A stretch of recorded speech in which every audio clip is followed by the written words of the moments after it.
एखादं आंदोलन करणं म्हणजे सरकार बदलणं असं होत नाही. त्याच्याकरता जनतेमधली ती मानसिकता असली पाहिजे. जनतेची मानसिकता ही विकासाची मानसिकता आहे. मग काय सांगाल जे 6 खासदार शिवसेना शिंदे गटामध्ये सहभागी झालेले होते त्याला आता लोकसभा अध्यक्षांनी देखील मंजुरी दिल्याचं आपल्याला पाहायला मिळतंय.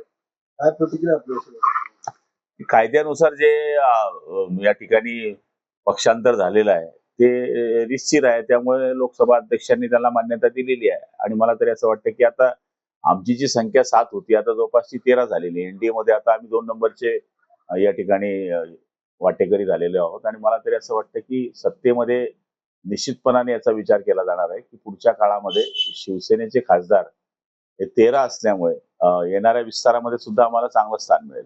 एक कॅबिनेट आणि एक राज्यमंत्रीपद मिळालं अशी एक चर्चा आहे. आपल्याकडनंही ऐकतोय आणि आम्हालाही कळतंय की एक कॅबिनेट आणि एक राज्यमंत्री आम्हाला मिळणार आहे. हो, आज संसदेवर काँग्रेस जनता पार्टीचा एक गरबा गावास मिळत आहे. शिक्षण मंत्री धर्मेंद्र प्रधान यांच्या राजीनाम्यासाठी. हे बघा आता आंदोलन सुरू आहे आपण सगळेजण बघतोय पण मला तरी असं वाटतं की या आंदोलनामध्ये विद्यार्थ्यांची बाजू आणि ऐकून मला तरी असं वाटतं की त्याच्यामध्ये मध्यस्थी झाली पाहिजे कारण की सरकारची प्रतिमा निश्चितपणाने बदनाम करण्याचा हा प्रयत्न जरी चालला असला तरी सरकारने पुढे येऊन या गोष्टीला सोडवलं पाहिजे. सरकार बदलण्याचा लढा सध्या सुरू झालाय असं उद्धव ठाकरे म्हटलेले. एखादं आंदोलन करणं म्हणजे सरकार बदलणं असं होत नाही. त्याच्याकरता जनतेमधली ती मानसिकता असली पाहिजे. जनतेची मानसिकता ही विकासाची मानसिकता आहे. जो विकास करेल तो देशावर राज्य करेल आणि सध्या विकासाचं पर्व सुरू आहे. मोदी शहा दिल्लीमध्ये असून सुद्धा या ठिकाणी विद्यार्थ्यांना भेटत नाही असंही उद्धव ठाकरे म्हटले. हे बघा आता त्यांना कोण भेटेल आणि कोण नाही भेटणार याच्यापेक्षा त्यांचे प्रश्न कोण सोडवेल तर सरकारच सोडवणार आहे. त्यामुळे सरकारचे प्रतिनिधी कोणी गेलं हेच गेले पाहिजे तेच गेले पाहिजे याच्यापेक्षा जोही प्रतिनिधी जाईल तो सरकारच म्हणूनच जाणार आहे ना.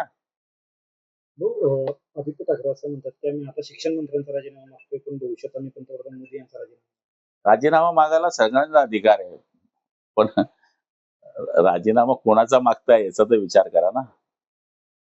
आपल्याकडे सध्या किशोरप्पा चाळीसगावमध्ये जे उपजिल्हाधिकारी असेल त्याला पाचोरा भडगाव म्हणून आक्रमक झाल्याचं पाहायला मिळतंय. राजीनामा द्यावा लागला तरी चालेल मात्र आपला त्याला विरोध राहील असं ते म्हणतात. हे फिजिबली फेस करून सरकार त्याचा विचार करेल आणि केली पाहिजे कारण की शेवटी चाळीसगावचंही नुकसान व्हायला कामा नये आणि वडगाव पाचोऱ्याचंही नुकसान होता कामा नये. त्यामुळे सरकार दोघं गोष्टी पडताळून बघेल आणि योग्य पद्धतीने निर्णय घ्यायला आम्ही सुद्धा विनंती करू. यामुळे महायुतीतलं वातावरण जे नाही त्यांच्या तालुक्याच्या भूमिकेबद्दल त्यांची ही भूमिका आहे आणि प्रत्येकाला वाटतं की माझ्या भूमिका मी मांडली पाहिजे. ती भूमिका त्यांनी मांडलेली आहे. त्याच्या चाळीसगाव मध्ये अप्पर जिल्हाधिकारी कार्यालय व्हावं ही मंगेश दादांची भूमिका आहे. पण तरी सुद्धा महसूल मंत्री असतील किंवा त्या खात्याचे अधिकारी असतील हे सगळ्या गोष्टी तपासतील आणि तपासल्यानंतर निर्णय घेतील आणि आम्ही पण तेच म्हणू की जे फिजिबल आहे ते करा आणि तीच मागणी दोघांची आहे. त्यामुळे शांततेने प्रश्न मी सोडवेल. काय टेन्शन घेण्याची गरज नाही. पावसाचं सध्या आपण बघतोय की पावसाने दडी मारली दुवार पेरणीचं संकट आहे. सरकारची काय तयारी आहे? तुम्ही पण जळगाव जिल्ह्याचे पालकमंत्री. हे बघा आता पावसाचा तर सगळीकडे पावसाचे अंदाज काय येलो अलर्ट आहे पण आपल्याकडे अजून तो दाखवलेला नाही आहे. त्यामुळे पावसाची दडी मारण्याचं टेन्शन सगळ्यांनाच आहे. आज आता अंदाज दाखवला आज उद्यामध्ये पाऊस येईल. बघूया पाऊस जर आला तर बरंच होईल पण नाही आलं तर भयावह स्थिती आहे. त्यामुळे आता उद्या कॅबिनेट आहे. कॅबिनेटमध्ये हा विषय आम्ही मांडू. महायुतीमध्ये आपण जसं चाळीसगावमध्ये आणि पाचोऱ्यामध्ये वाद चाललाय तसंच जळगाव ग्रामीणमध्ये देखील राष्ट्रवादीच्या एका बड्या नेत्याला राष्ट्रवादी अजित पवार गटाच्या बड्या नेत्याला भाजपमध्ये प्रवेश देण्याची चर्चा चाललेली आहे. नाही भाजपमध्ये प्रवेश देण्याबद्दल आमचं काही म्हणणं नाहीये पण जर ते आमच्या विरुद्ध लढलेले आहेत आपल्या भाजप शिवसेना युतीच्या विरुद्ध लढलेले आहेत त्यांना प्रवेश देण्याचा काही संबंधच येत नाही आणि देत असाल तर मग बघू पुढे आमच्याकडे पण प्रवेश करणारे भरपूर आहेत. आपल्याला शह देण्यासाठी हा प्रवेश घेतला जातो. कोणी कोणाला शह देत नाही. आपलं मतदारसंघावर आपली पकड असली पाहिजे. आपण मतदारसंघात काम करणारे लोक आपण सिजनेबल नाही आहेत. हे पक्षांतर करणारे लोक यांचा कार्यक्रम वाजलेला असतो म्हणून पक्षांतर करतात.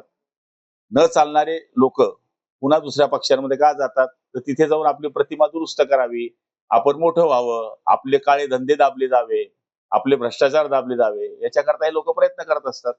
जळगाव जिल्ह्यात शिंदे सेनेची ताकद वाढल्यामुळे कुठेतरी हा भाजपचा आता प्लॅन दिसतो आहे. आपल्या जे हे बघा, प्रत्येकाला आपल्या पक्षाचा वाढ करण्याचा अधिकार आहे. भाजप त्याचा प्रयत्न करताय, आम्ही आमचा प्रयत्न करतोय, त्याच्यामध्ये काय चूक आहे? आपल्याकडे प्रवेश करणाऱ्यांची यादी तयार आहे. निश्चित